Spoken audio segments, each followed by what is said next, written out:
Assalamualaikum warahmatullahi wabarakatuh. Selamat pagi anak-anakku yang saya cintai. Bertemu lagi dengan Bu Ika di semester ini, namun di dalam suasana yang berbeda karena di sini kita akan bersama-sama belajar tentang kewirausahaan. Kita akan belajar caranya menjadi pengusaha yang sukses. Oleh karena itu, mari kita bekerja sama dengan baik agar tercipta suasana pembelajaran yang menyenangkan namun dengan saling menghargai satu sama lain. Perlu Bu Ika ingatkan, penggunaan media sosial dan teknologi memang sangat canggih.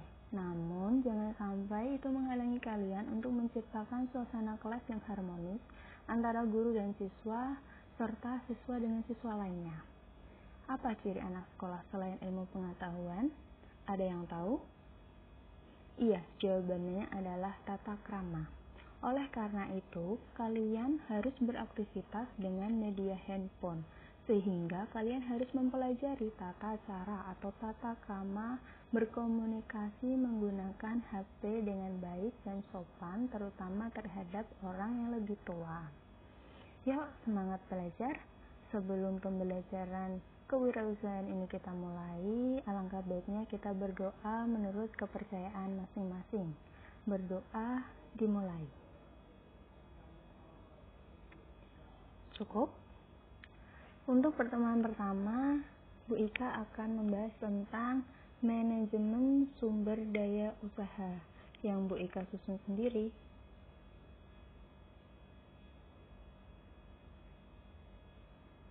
Yang pertama yaitu dasar-dasar ilmu manajemen. Yang pertama planning, organizing, directing, dan controlling.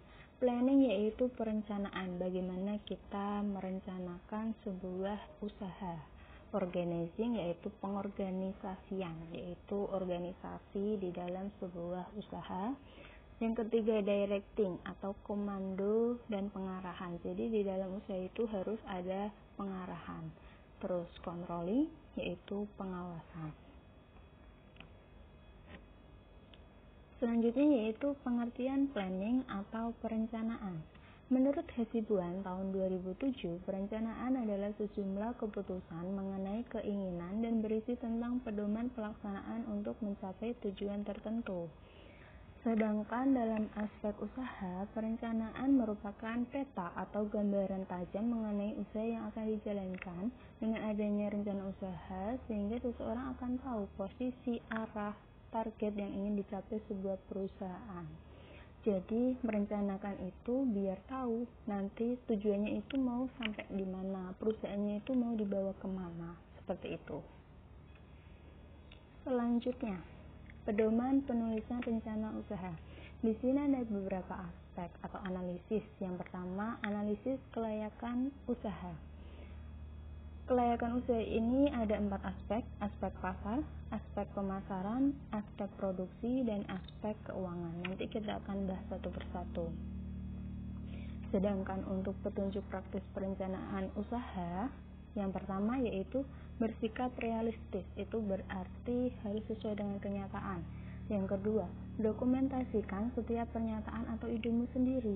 Biar apa? Biar tidak ada yang mencuri idemu, biar gak ada yang ngopi, biar gak ada yang jiplak. Yang ketiga, tunjukkan keunggulan dari produk. Ya, ini fungsinya apa?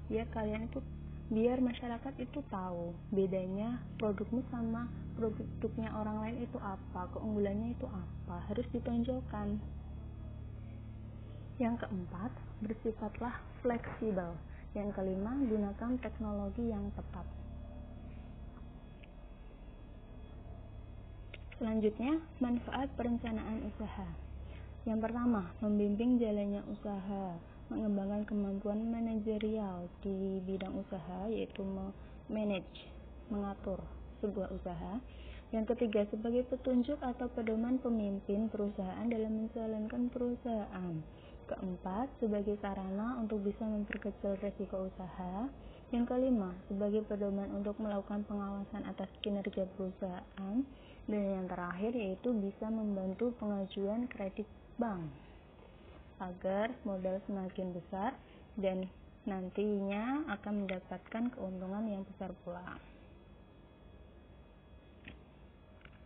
Selanjutnya kita bahas yang tadi, kelayakan usaha yang ada 4 tadi. Yang pertama yaitu analisis aspek pasar. Itu merupakan pokok strategi pemasaran dengan menganalisis pasar kita, menjadi mengetahui kondisi pangsa pasar kita. Penentuan target pasar harus jelas, sehingga kita tahu kebutuhan dan keinginan konsumen terhadap produk. Penentuan target pasar akan memudahkan kita memilih konsumen yang memiliki daya beli yang potensial. Jadi sebelum kita menentukan mau berwirausaha apa, maka kita harus menentukan aspek pasarnya. Kita cari tahu dulu, kira-kira masyarakat sekitar kita itu membutuhkan produk apa. Lanjut, analisis aspek pemasaran. Di sini ada 3 kategori. Yang pertama yaitu strategi pemasaran tanpa pembeda, kedua dengan pembeda, yang terakhir yaitu terkonsentrasi.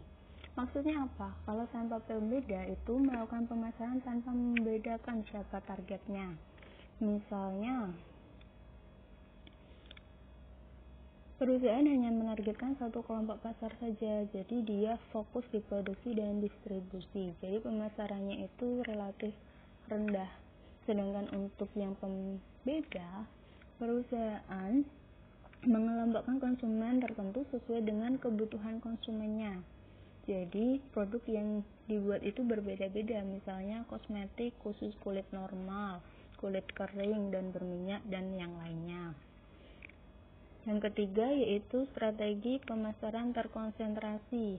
Misalnya itu dia kan terfokus pada satu kelompok pasar. Jadi misalnya lansia, misal membuat popok khusus lansia. Seperti itu.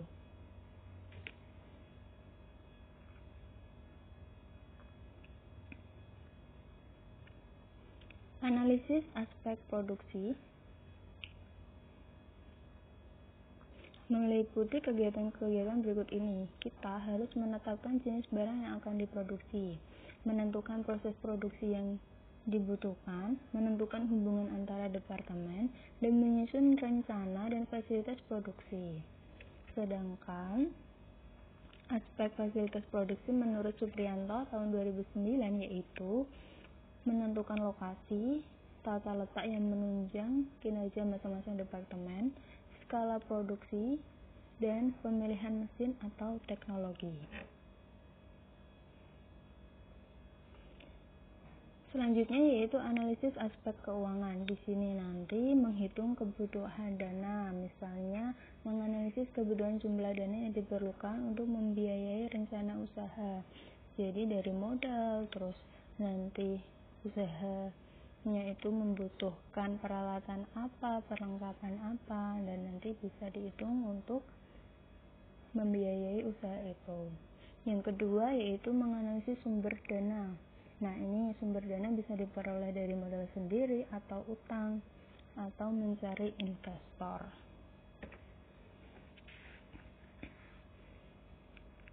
Berikut perencanaan usaha yang bisa Ika sampaikan.